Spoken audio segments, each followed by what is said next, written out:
Assalamualaikum warahmatullahi wabarakatuh. Pada sesi kali ini kita akan membahas tentang tenun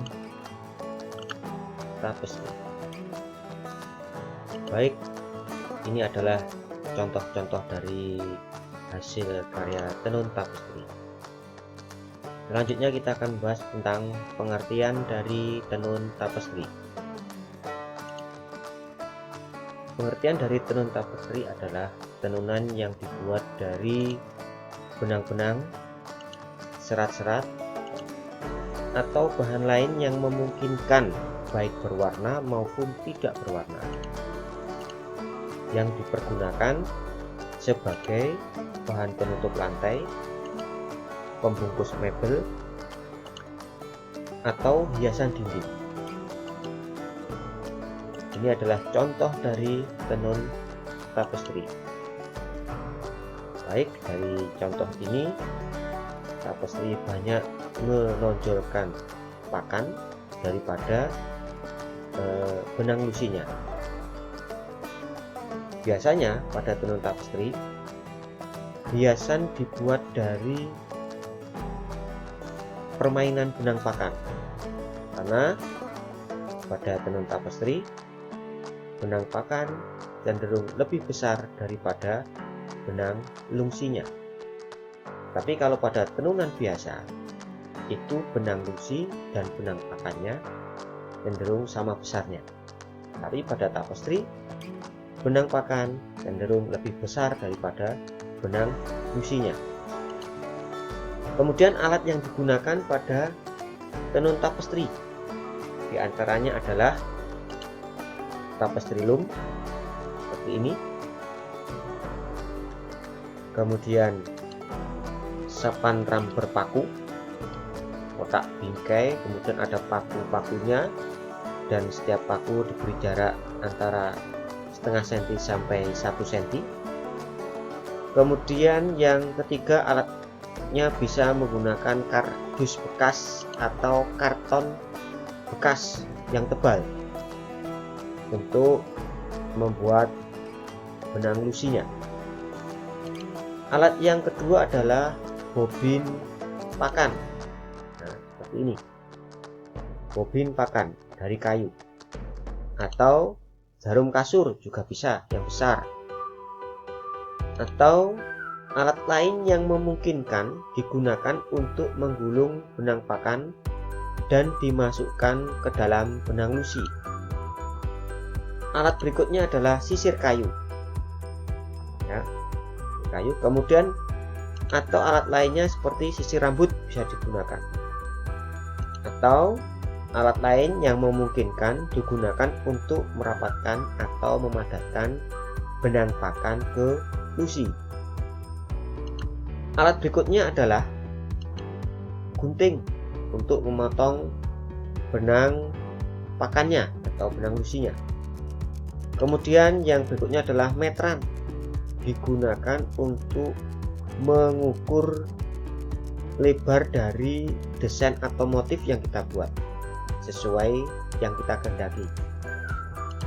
Kemudian bahan yang digunakan diantaranya adalah benang katun seperti ini atau yang berwarna, atau benang kasur, ada yang menyebut benang kasur. Kemudian yang kedua adalah benang akrilik seperti ini, atau benang berbulu, ada yang menyebutnya benang siet. Kemudian bahan berikutnya berasal dari alam ini adalah serat agel atau agel, bentuknya seperti tampar, ya. Kemudian berikutnya adalah enceng gondok ini.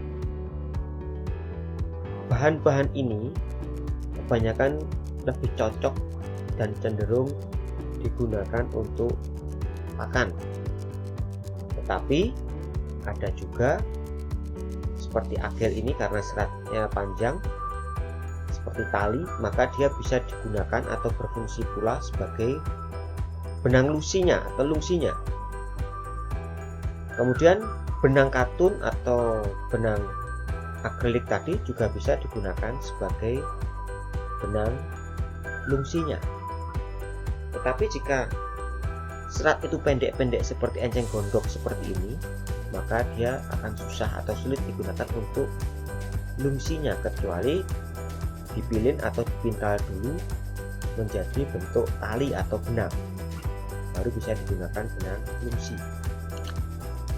Kemudian bahan berikutnya adalah lindong, bahan untuk membuat tikar.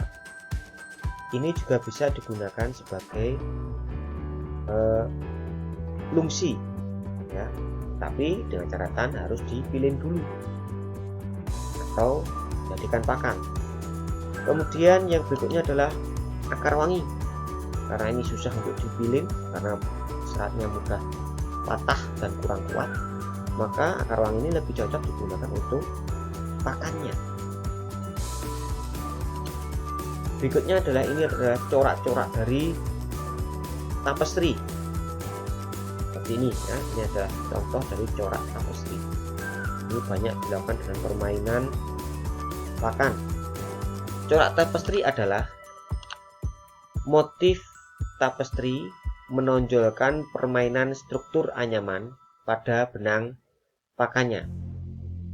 Ada beberapa jenis corak dalam tapestry. Di antaranya adalah 1. Corak rata. Corak rata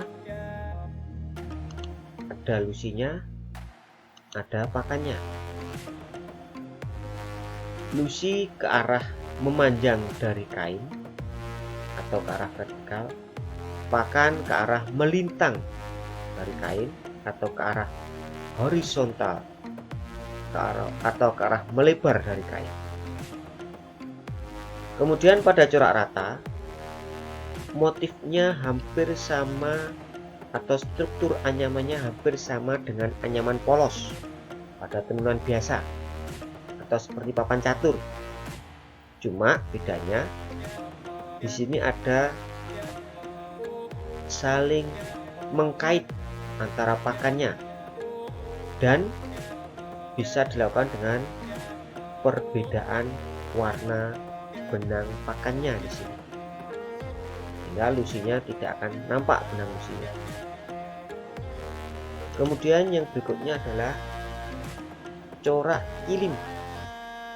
Mana pakannya, mana lusinya. Ini lusinya, kemudian ini pakannya. Corak kilim itu hampir sama dengan corak rata struktur anyaman. Cuma perbedaannya, kalau corak kilim ini tidak ada saling mengkait antara benang pakannya. Kemudian ada permainan warna pakan pada masing-masing coraknya seperti ini, tapi tidak saling mengkait. Beda dengan yang corak rata tadi.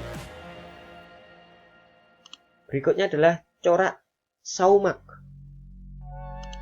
Mana lusinya, mana pakannya. Ini adalah lusinya, kemudian pakannya adalah ini. Bentuknya melingkar-lingkar seperti ini, mengkait lusinya. Nah, seperti ini, silahkan diamati. Kemudian setelah membuat corak saumak, maka akan dikunci dengan corak rata supaya kuat. Setelah itu corak saumak lagi, pakannya masuk berputar-putar seperti ini, kemudian dikunci lagi dengan corak rata, kemudian corak saumak lagi seperti ini. Kalau ini ditarik agak kencang, kalau ini ditarik agak kendor, kalau tarik agak kencang seperti yang di sini. Berikutnya adalah corak georges atau corak berbulu, mengeluarkan bulu-bulunya. Mana lusinya? Ini lusinya. Mana pakannya? Ini adalah pakan dari corak georges. Pakannya adalah melingkar di antara dua lusi, mengkait di antara dua lusi, tapi masing-masing ujungnya ini nantinya jika sudah selesai dia akan dipotong atau diputus sehingga bisa muncul bulu-bulunya. Tetapi dengan catatan, corak geodes ini ketika sudah satu kali dibuat corak geodesnya, biasanya dikunci dengan corak rata supaya kuat. Kalau tidak dikunci, maka dia akan mudah lepas nantinya bulu-bulu tersebut. Contoh dari corak geodes seperti pada permadani. Baik, itu tadi adalah contoh-contoh dari corak pada tapas.